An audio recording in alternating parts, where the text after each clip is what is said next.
bukan kopi lover pun jatuh cinta.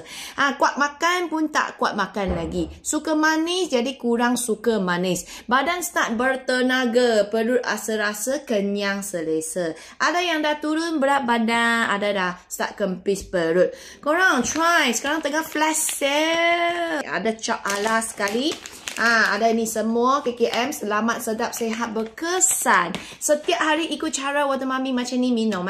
Satu saset larut dalam 1 liter. Macam ni, jangan tengok ni sikit lah. I sudah minum dari atas sampai sini sudah.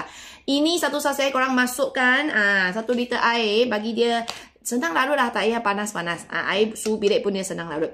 You shake, lepas tu korang start minum pagi-pagi selepas sarapan 1 jam. 1 jam kemudian, then you start minum sudah sampailah you punya lunch punya masa lah, say 12 ke 1 ke. Pastikan kalau boleh kita habiskan 1 liter air. Ambil 1 pack 15 saset, cuba setiap hari selama 15 hari. Ikut cara ini 1 liter. Korang try, tengok ada apa beza dekat you punya dalaman badan.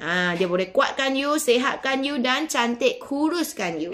Rasa dia bukan manis punya.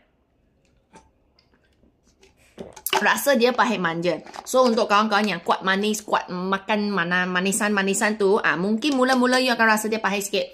Lepas tu, nanti 1 bungkus ini 15 saset dah habis, you akan rasa, pahit manja, sedap. Itu makanan manis, rasa tak sedap. Dia akan terbalik punya sebab badan you semakin sihat. Okay? So, korang amalkan ni setiap hari. Cepat pergi order. Flash sale.